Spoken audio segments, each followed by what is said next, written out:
Okay, good evening, everyone. Thanks for taking the time out of your evening today.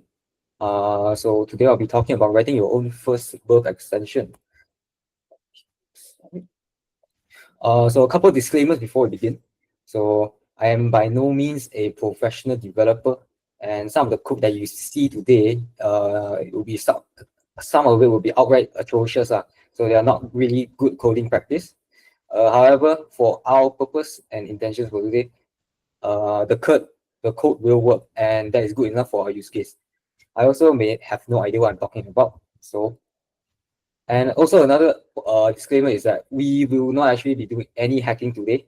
If you haven't seen from the title itself, we will be mainly looking at coding. Okay, so no hacking. Sorry to disappoint everyone. So a bit about who I am. So my name is Marcus. So up until recently, I was a computer science student at USM. Just completed, and then I play CTS with Union. Okay, so now why should I even care about creating my own Burp extension? One of which is it's a good idea for you to know how your tools actually work. I mean, if you do any web pen testing, I'm sure everyone will be familiar with Burp. And that is, I think in some cases, it is important that you know how to customize them to better suit your workflow. And then the second point is that what will be our focus for today.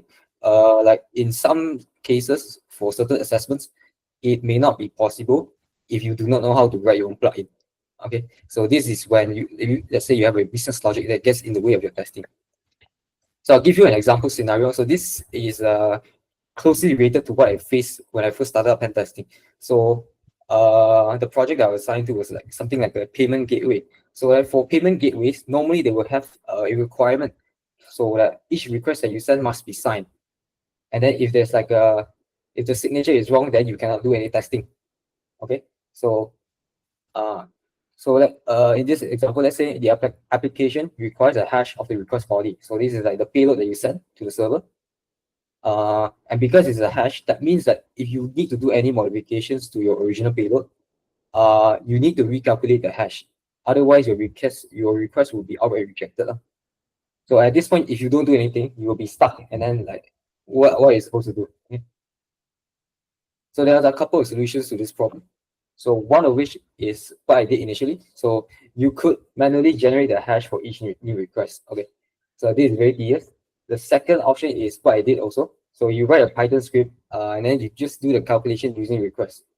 So there's downsides to these two solutions. One of which is very tedious. Okay, and then the second is these two solutions, they don't scale. So let's say for example, right, today you only have 3 endpoints to test. Okay, maybe it's feasible for you to write a Python script.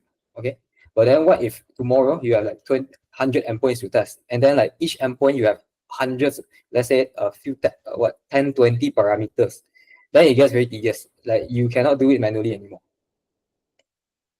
So, and there's another one is like because like each request needs to be signed, right? If you want to use other tools, let's say you want to do some fuzzing, brute force, SQL map or anything, it's not possible. So this is where like the Burp API comes in. So for our purposes today, we will be mainly implementing HTTP handler interface. So I'll just give you an example what it looks like. So if you go to the Burp API documentations, so everything in Burp is actually just an interface. And then if you look at the interface name, is quite self-explanatory. So these are all just like the functions that you see on Burp. Okay. So you have like, oops. So you have like your proxy. So if you implement this the proxy interface, then it's like the extension will only apply to the proxy itself. So this tab only. Okay. But then for our use case, we will be using the HTTP handler. So the HTTP handler is in here. Okay.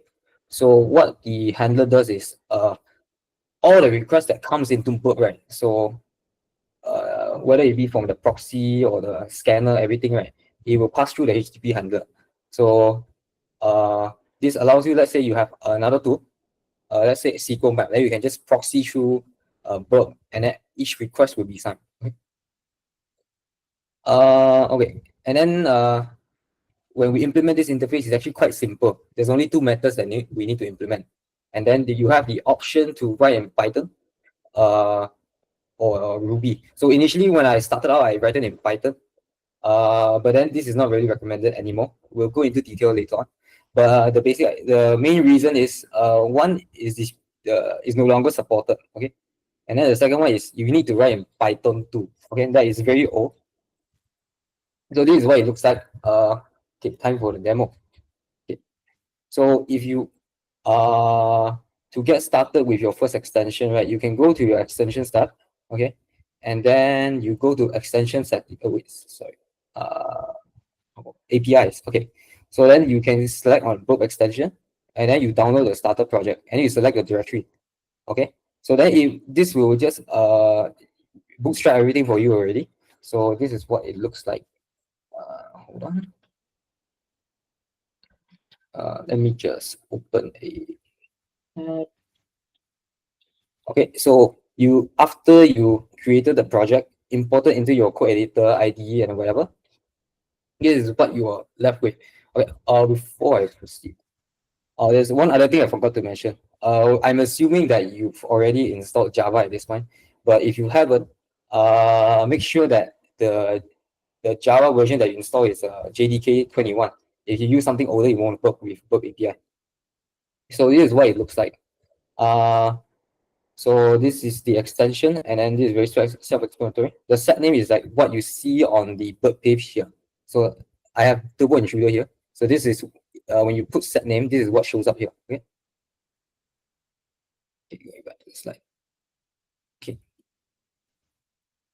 Now, so we'll write our first extension. So this is like our hello world. So we'll have one simple API, and then the algorithm is very simple. Basically, what it does is it checks whether if our signature header is set. So this is a custom header, and then the way you calculate the signature is you just take the entire request body and you just do a HMAC hash, okay, SHA-2 hash, and then so the server will just compare whether the signature matches the calculated hash.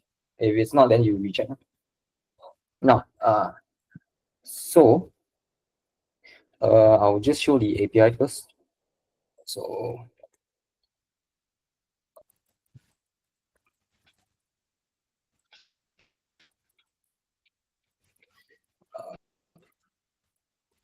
I'm sure you can see this. Okay. Okay, so the API is very simple. Basically, we just have this endpoint, the test endpoint. So it just checks whether the signature matches what you send in the payload. Okay, so to do this, so first thing you need to do is you need to register a handler. So to do that, it's very quite simple. So you set the API object, HTTP dot. Yeah, so if you use an ID, it's very simple because the autocomplete does all the work for you already. So we want to register a HTTP handler, and then we need to give the object handler. So this is the extension that we will implement. So I'll just put a placeholder name here first. So I'll just call my HTTP handler hello handler. Okay. Okay, now then you need to create a class. So class, new Java class. Okay. So I'll call my class HTTP handler. Okay. Oh no. Oh, wait, what? Did I miss something? Sorry, I got too carried away. Sorry. Okay. So we need to implement the interface. So to do that, you need to do implements and then the HTTP handler. So then you will import a handler, and then if you use an ID, it's very simple. If you select quick fix, add unimplemented methods, it will generate the placeholders for us. So when you implement a HTTP handler, you only need to implement these two methods. So the first one is, let me increase the font size. The first one is the request to be sent, and then the second one is response received. It's very self-explanatory. So the request to be sent is basically when you send a request through Burp, this function will do all the request manipulation. So let's say you want to do some transformation of the data, and then afterwards it gets sent out. So for response receive is like you do the extension will do the manipulation on the response from the server. For our interns today, we can ignore the response. So to ignore the response, so we just want to send back the response that we receive. So you can do something like continue with, and then response received. Okay. I need to fix this error. So you need to import static API. Which one was it again? HTTP handler. Response receive. Response receive action, and then continue with. Okay. So if you do this, whatever response that goes to our extension, it just returns back. Okay. Returns as is. It's just a pass through. Okay. Copy this one. And then for the other one is for the request. So this is what we'll be focusing today. So,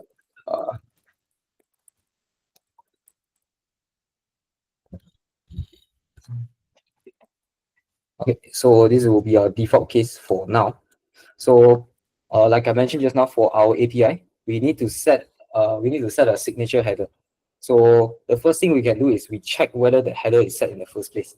So in HTTP handler, the way you check for the headers is you can get the headers from the request to be sent. So you can do something like request to be sent dot headers. Yes, okay.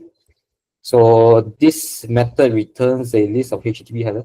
So and do HTTP headers. Okay. Quick fix. Yeah, this is very important that you have an ID for this. Okay. So and then so now you have all the headers. So this will be a list, and then you want to iterate all the headers in the request, and you find whether the signature is set. Okay. So to do that, you can do headers, and then because it's a list, I want to do a lambda function. Okay. So you do a stream. So then it allows you to do like a functional program, and then streams. What do I need to do? I will map a function, and then name. Okay. And then so this will match each HTTP header name, and then I want to find a match, and then match equals signature. Okay, I think that works. Okay. This is a bit messy, but basically it's just going through the list and then see if signature matches any of the headers is signature. So and then we enter this block. Okay. Now if we go back to the requirements just now, it's like we need to check whether the body, we need to get a request body, then we hash it with SHA-256. Okay, so we can do something like body equals to request to be sent dot body. So this returns a byte array. Okay. Yeah. Okay, quick fix. Okay, correct. Okay, now we have the request body, and then all we need to do is just hash it now. Okay. So the Burp API actually provides quite a lot of utility functions for all these hashing things. So this will be in the crypto-utils class. Okay, and if I'm not mistaken, to do this you need to use it through the API. So I will need to create a instance of the API. So it's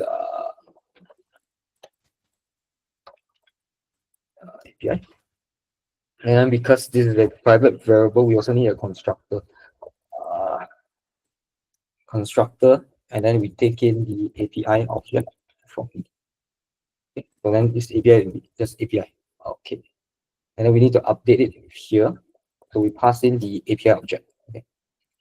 Good. Also, when you're developing your own extension, it's also a good idea that you do logging. So I'll add that one as well. So you can do logging.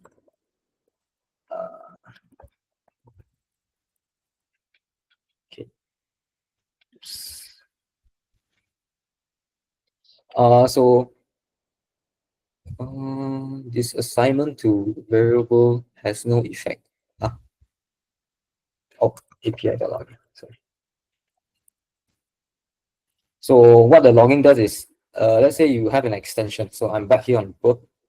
When you write to when you write anything to log, it will show up here for regular output or errors. So this is quite very useful if you do like local debugging. Now, back to VS Code. So we want the crypto utils functions. Okay. So to do it, it's in crypto utils, and then it's called crypto utils. It's in activities. Okay. So now we have crypto utils, and then we can hash it. So let's just call it SHA-256 hash will be equals to crypto utils, and then we want a digest. Okay, so we'll pass in the byte array body, and then the second parameter is your algorithm. So I think, yeah, so this is through the Burp API, so digest algorithm, and then for our case we want SHA-256. Okay, and then okay, Java is complaining, so it expects a byte array. Okay, so byte array. Now we have the hash now. So this is already the SHA-256 hash. Then this is a byte array, and then for our use case, we want the signature header to be a string. So we need to convert this. Okay, so we can do something like signature. Raise a hand. Okay. How do I do this? What's the question? Hello, Mr. Marcus. Yeah. Mr. Marcus, actually, my name is Arun. I'm from UTHM, Mhm. web technology student. I just want to ask how this verb extension can be useful from the side of web security. Oh, okay. So I'll go back to my example. So I'll give you a scenario. So normally for API testing, especially for payment gateways, so things like a bank, right? Each request that goes to the API must be signed. Okay, so there's like a validation in place. So it's not like you can send anything to the server. So normally it's like an authorization step. So normally it's like to use the API, you have an API key. Okay, and then it's expected that you use the API key. So you have the API key, then you sign your message, meaning that you're authorized to do it. So it's like a very authorization check. Is very common in like API testing. Now, the problem is like, let's say, because the way you sign the message, it depends on the hash, right? Okay, and then let's say you send, if you want to modify your payload, the hash will change. That means you have to recalculate again and again. Okay, so that's where the extension comes in, so you can do it automatically. I hope that answers your question. Yes, Mr. Marcus. So it will help us to make the payment more secure. No. It's like, right now, let's say I want to test the payment gateway API. Okay, so in order to do it, you need to calculate the hash. So, okay, and then if you don't use an extension, you have to do it manually. So it's not very scalable, lah. That's why you need an extension so that you can automate. Okay, Mr. Marcus. Thank you very much. Yeah. Okay. Thank you. Okay. So where was I again? So then you just need to format the byte array into a string. So okay, this is a code I copied from Stack Overflow. Okay. Okay. So basically, it's just formatting it into the expected format, lah. So this is copied from Stack Overflow. You can, and then finally, now that you have the digest, okay, then you just need to set the header back. Okay. So to do this, you need to create a new HTTP request. So HTTP request, let's say call it modified request, and then that will be the original request that you sent, and then with updated header. So this Okay, and then the value of measures. So what this essentially does is it just updates the original signature header in the request with the one you just calculated. Okay. Uh, cannot be resolved to that. Okay, fix the error. Okay, now you have your new request. Then you just need to continue with the modified request, and that is it. That is all we need to to implement our extension for this API. Okay, I'll just give an example to show you first. So we have this is Postman. So this is our API. If we do like this ping, because ping does not require a check, you can do it. But then if we go back to tests, and then because I don't, if you look at the headers, this is just a placeholder signature. So assuming that I didn't calculate any signature, and then if I send my payload, it will get rejected. Okay. So what we want to do is we want to proxy the request from our Postman to Burp, and then with our extension on, it will calculate it for us. Then hopefully it will work. Okay. To do this, to set your proxy, you can go to the settings tab and then proxy, custom proxy configuration, and then you can set your Burp proxy listening address. So this is quite, I think most of you will be familiar with this. Now, okay, going back to our extension. Oops. So we at this point, I believe everything is completed. So we just need to compile this. So if you use the starter project from Burp, it will use the Gradle to compile. If you want to do it the other way, is using Maven. Same steps will apply now. So we can run a Gradle build, and I just compile it to a jar. Okay. Hopefully this works. Build successful. Okay, that's good, I think. So yeah. So once it's done building, you will find your jar file. This is the extension file in the build libs directory. So I'll just copy this path. Okay.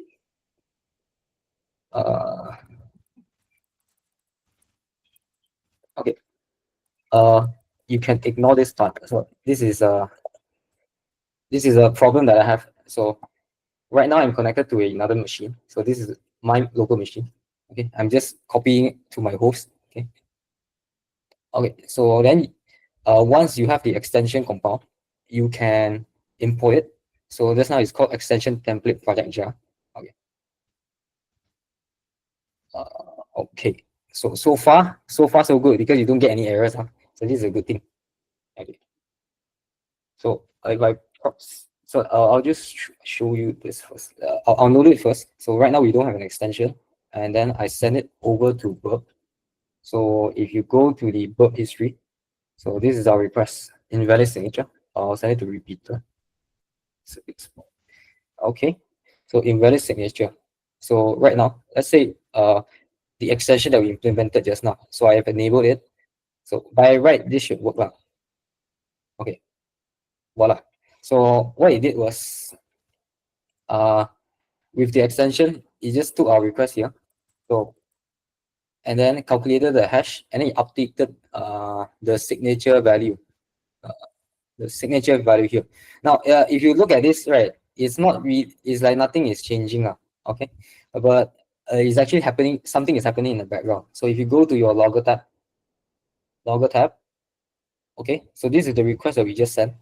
Okay, and you'll see that it already calculated the hash for us, and this will match what is being hashed here. So just to show you again, well, let's say I write some rubbish here, send it, okay, and then it calculated the hash again for us. Okay. Okay, so far, are there any questions?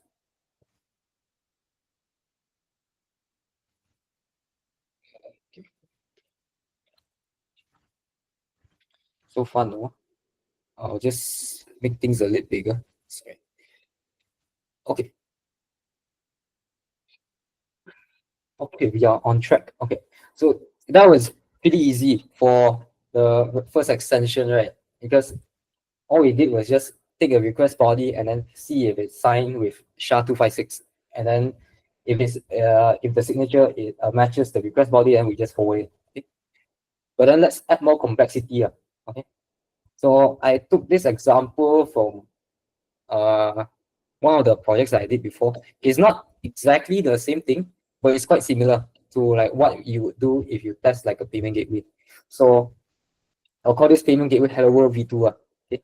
So for the second API, the requirement is you need to set the timestamp, ref, and signature custom headers. So, and then the timestamp, it must be within 10-second time frame when the server receives the request. Meaning, right, there's like a restriction there. If you send the request too late, right, it will be outright rejected. So this is the case for payment gateways. Okay? And then each request must have a unique ref header value. So you could imagine that, let's say I'm the client, I want to trace back like what the tester did before. So you can use this ref header. So this is just a way to like identify who was testing the API and then the request ID. Okay, so in this case, let's say you have 1, 2, 3, 4, 5, 6, 7, 8, 9, 10 to the power of 9 possible request IDs. Okay, so that's a very big pool there. And then the signature header, so it's quite similar to before. So basically each request must be signed. So signed based on your request body. Okay. But then there's a couple more requirements. So for the signing algorithm, so this is the signature just now.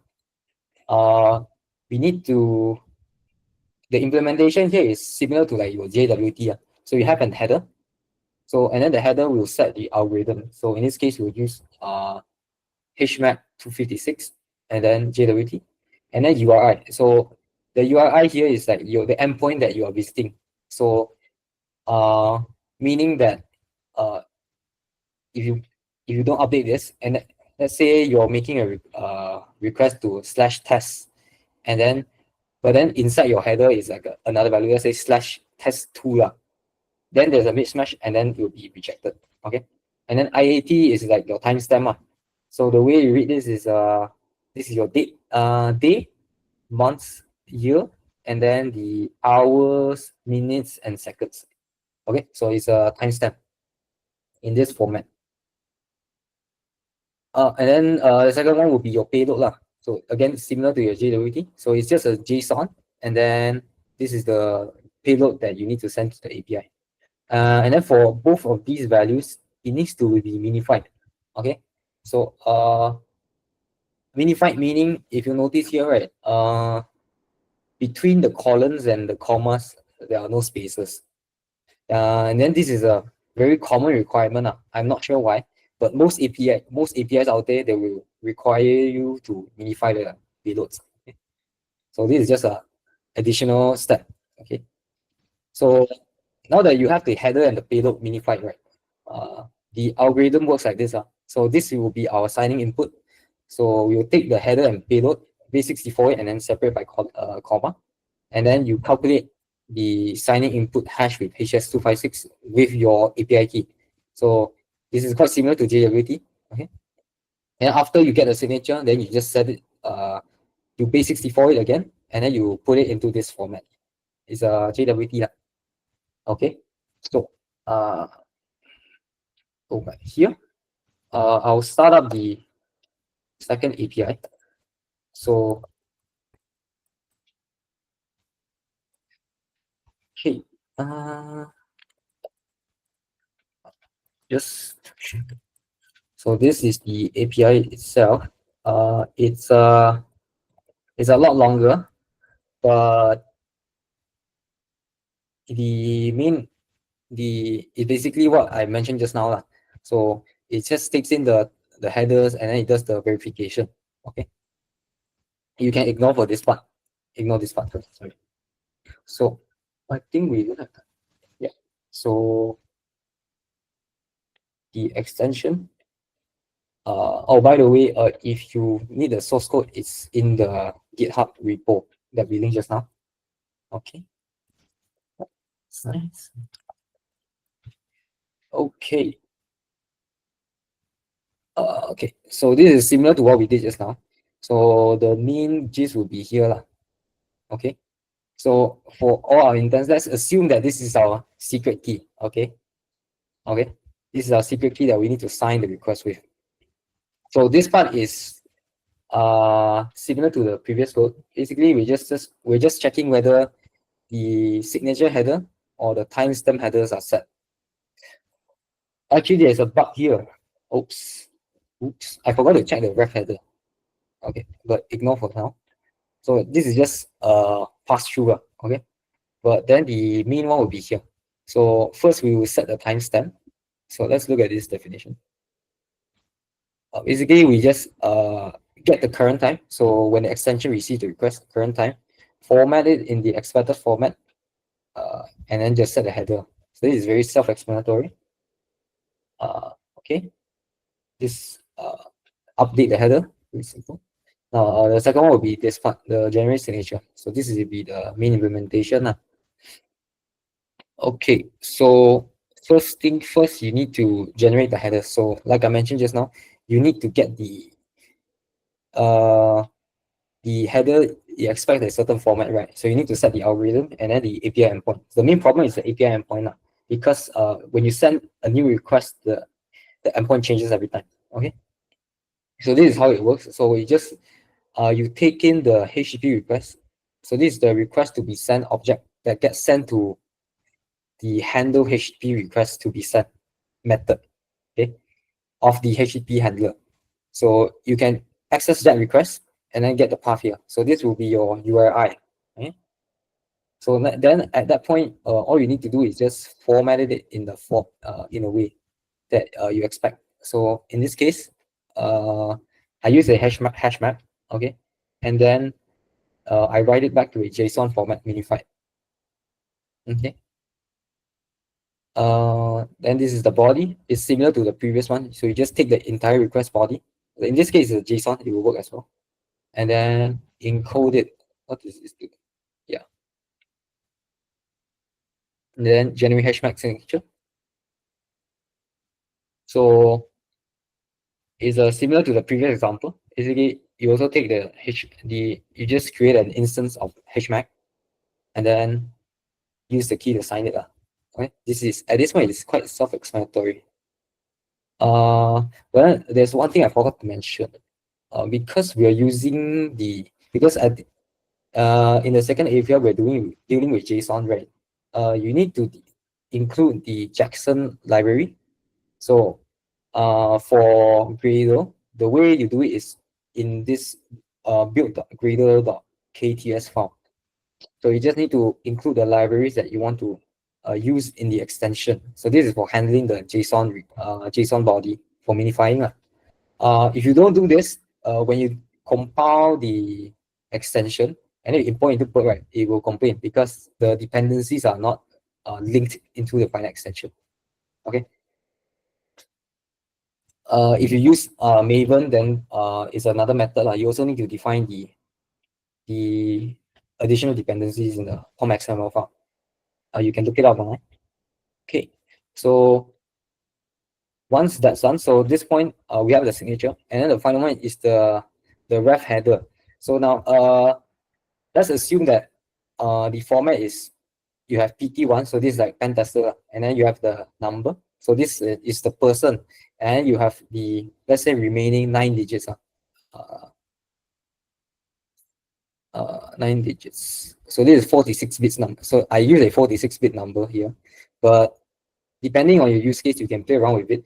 So like if you go back to the example here, sorry, maybe you don't want to just have 9 digits here. Maybe you want to have some meaning. Let's say you want to identify, first is the name, and then maybe you want to trace back to the date that this testing happened. So maybe the next, let's say, 1, 2, 3, 4, 5, 6, 7, 8. Maybe the first 8 digits will be your timestamp, or not timestamp, the date. Let's say it's a date, and then hour, minutes, right? Timestamp, and then followed by the ID. So you can play around with it, but basically, it's at the end, it's just a string. Okay, okay. So let me go back to this implementation. So I just generated a random integer, random 46-bit integer.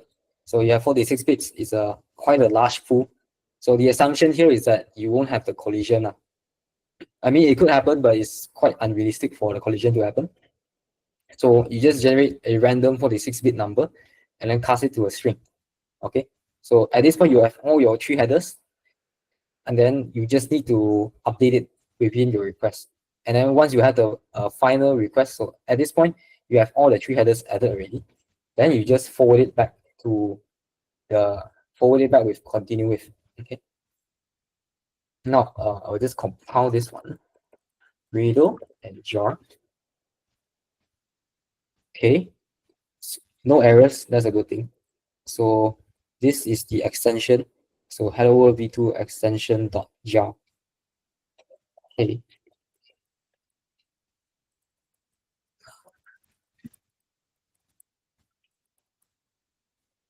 Okay. Okay. Going back to Burp. Okay. So where was I just now?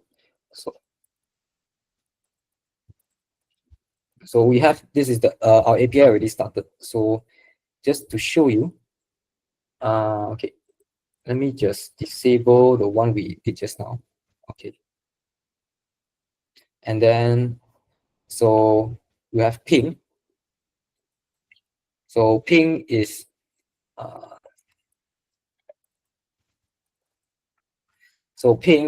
because this is just a default route, so you don't need any authorization. So this is anyone can have access. That's why you can do it. Okay, ping pong, yeah, was expected. And then we have quotes. So this quotes, so it just fetches quotes from the database. If we go back to the implementation, you can get quotes. So yeah, this one also doesn't require any authorization check. So all it's doing is just select all from quotes and then send it through a JSON. Okay.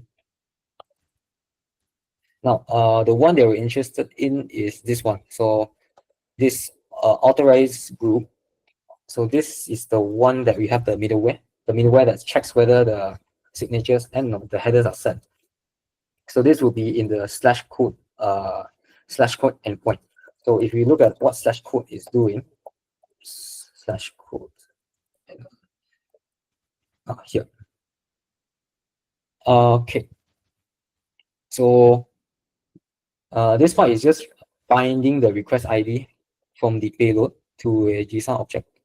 And then if you look here, we actually have if you're not familiar with Go, but you have a printf here using the user's request ID. So request ID.id, this is from the user, and then it's just getting substituted back in here as a plain text string. So you have a classic SQL injection here, okay? Classic SQL injection. But then you'll notice that you only have you only return one row, okay? And then this block is checking that whether this code actually exists or not. If it doesn't exist, then you will show no code found. But then if it exists, then we return the code. So it's a bit hard to see it through the code here, but then you have a blind SQL injection in this case. Okay, I'll show you in a bit. So let's go back here. So we have code here. Okay, so I set the placeholder headers here. At this point, it should not work. So if you try this, you set invalid timestamp. Okay, so because this doesn't match as well. Okay, so you can import the extension we created just now for the second one. So it's called hello world v2 extension. Next. No errors. Okay, so now the extension is enabled. Okay, and then by right, if we send the code now, it will update the placeholder headers with the expected ones, and then we'll get a value back. Invalid signature. Okay, this is not good. What is happening? Code invalid signature. A. And stamp signature.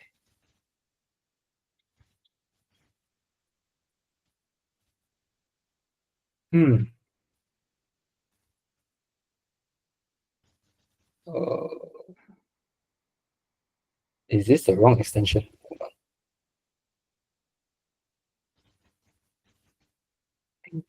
How about this one?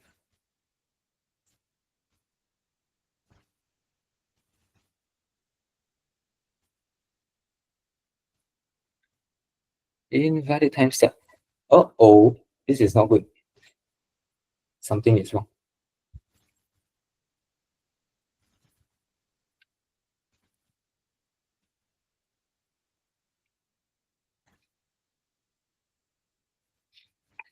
Um, um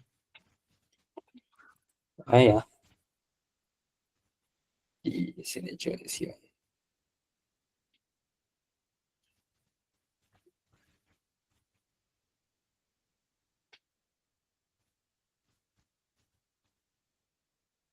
Hmm.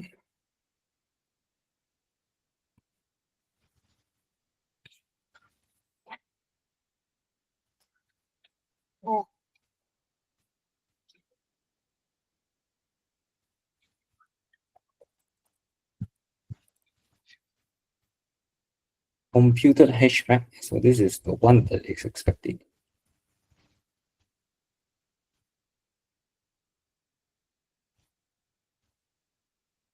A.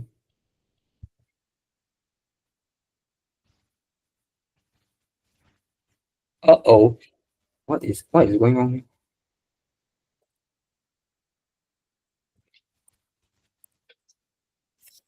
here? Hmm.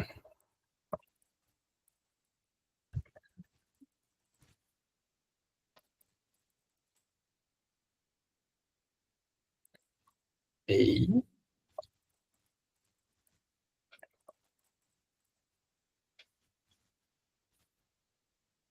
Uh,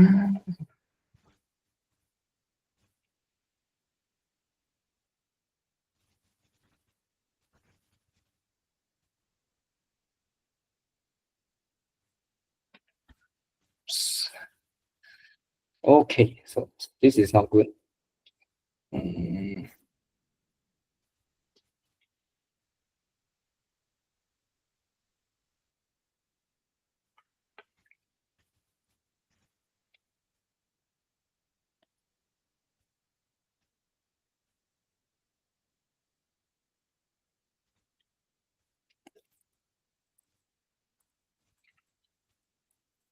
Aduh. Hey, actually, I tested it just now and it worked. Ayo. Aduh, malu lah. Demo calls are not with me today.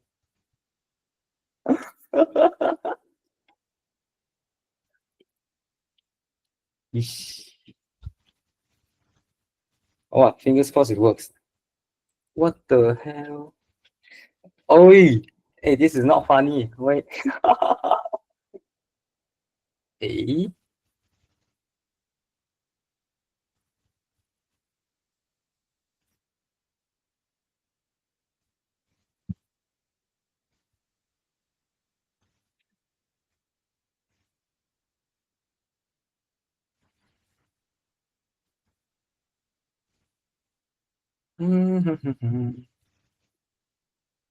Oh my god. What if I do it locally? Hold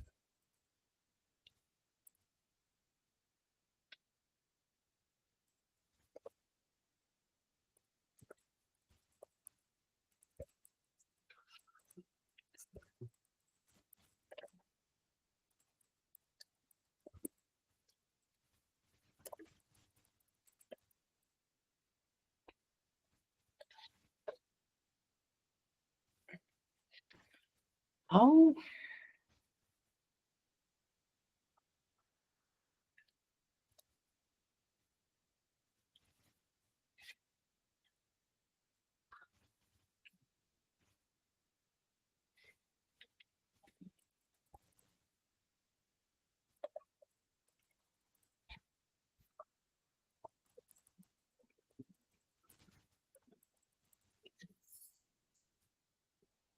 Ooh, time to ask our best friend. No. Trust me, I know what I'm doing. Uh,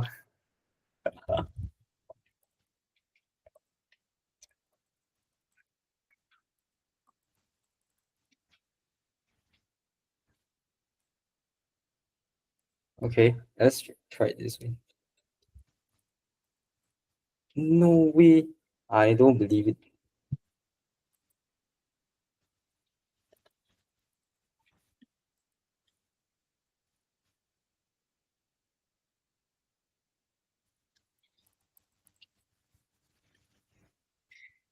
Oh, I actually have no idea why.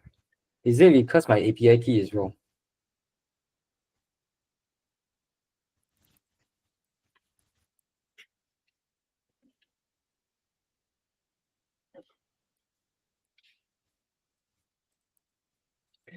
It's not wrong though. Why?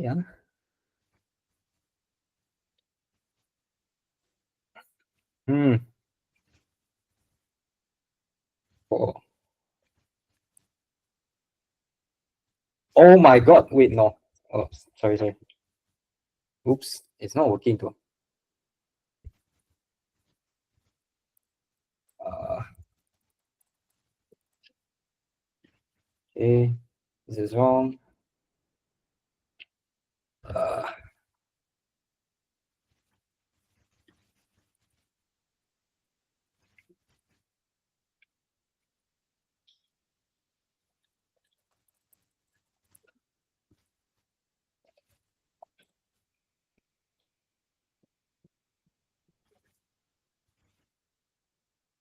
okay. I think I need to give up here. I don't know why it's wrong. I don't know why it's not working. Ah, aduh. It's not funny. I tried it just now before I did the demo. Oh.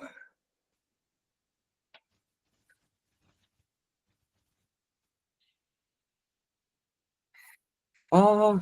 Whatever. Cancel. Ah. Okay. But the idea is that it should work. I don't know why. I'll go back and investigate it. I'll go back and investigate later. But the idea is that after you have the extension, it will calculate everything for you. And then because we have a blind injection, right, you can use, I want to use SQL map. So then you can proxy SQL map through the Burp proxy, and then Burp will do all the signature for you, all the calculation for you. So then you can use SQL map on the API now. Okay, so this is finally, so just close some remarks. Depending on the situation, sometimes let's say it's a very custom API, right? So even though it looks like a JWT, the actual implementation behind is different. So sometimes you may not want to implement it yourself. So even though it looks like a JWT, but don't trust the JWT library. So this is what I experienced before. So and then this is back to what I mentioned just now about Jython. So unless the extension is very simple, I wouldn't use Python or Ruby. So the general idea is to use Java, and then especially when you're doing with base64 encoding, just for sanity check, check whether it's standard base64 or raw base64. So if it's standard base64 will be plus and slash, for raw base64 will be minus and underscore. This is just a sanity check, because sometimes everything is calculated correctly, but then because of the encoding, then you may get unexpected results. Okay, I think that is all for me. Very sorry. I failed the demo. Do very sorry. I'll try and update you guys later once I troubleshoot everything.